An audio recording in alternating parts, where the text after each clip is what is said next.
şekilde tamire muhtaç iken kurum tarafından onarılmış. Gene Pınarbaşı'nda Kalendervari diye bir binamız. O da metruk bir haldeyken, içinde yılanlar, çıyanları falan bulunduğu bir haldeyken kurum tarafından 1976 yılında onarılarak, kurtarılarak günümüzdeki haline getirilmiştir. Mesut Özkeser, 1963 Bursa doğumluyum. Sürekli Bursa'da yaşamış, askerlik halinde Bursa'dan ayrılmamış ve Bursa sevdalısı birisiyim. 1994 yılında bir vesileyle bir eski Bursa fotoğraflarından oluşan bir sergide bugüne kadar görememiş olduğum ki Bursa fotoğraflarıyla tanıştım. Tabii o tarihlerde günümüzdeki kadar imkanlar çok değil. Yani internetti, benzeri araçlar mümkün değil. Ancak 40 yılda bir dergide, kitapta bu tür fotoğrafları görme şansımız vardı.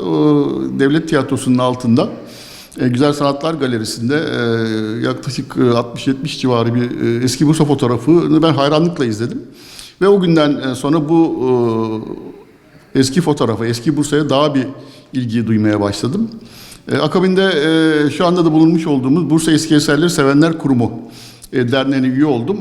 Kurumun da fotoğraflarına ulaşmış olduk elimizin altında hala.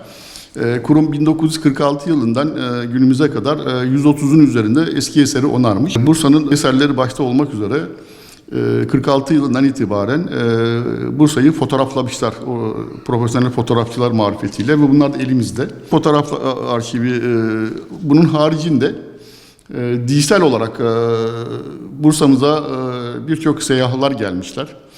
Bunlar da Bursa'mıza hayran kalmışlar ve bunları fotoğraflamışlar. En eski Bursa fotoğrafı 1843 tarihinde ve 1843'te Yeşil Türbe'nin giriş kapısını fotoğraflamışlar. Daha sonra 1854 tarihinde Irgandi Köprümüzün yine elimizde fotoğrafı var.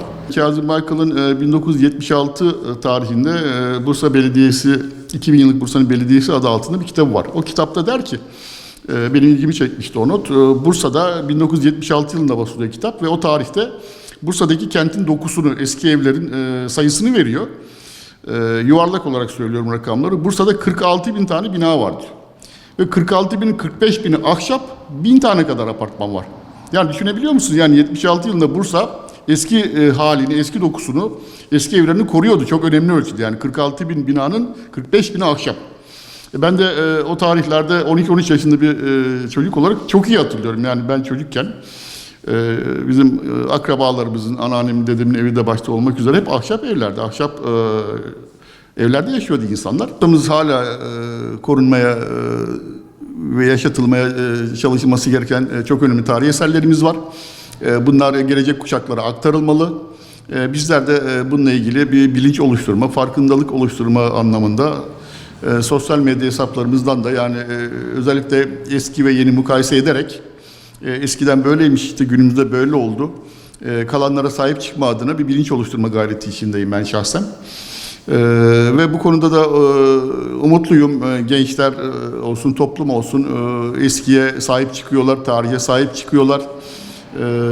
Ve bu konuda dediğim gibi önemli mesafeler kat ediliyor. Yaşadığımız şehri sevmek zorundayız. Tanımak, bilmek, bilirsek severiz.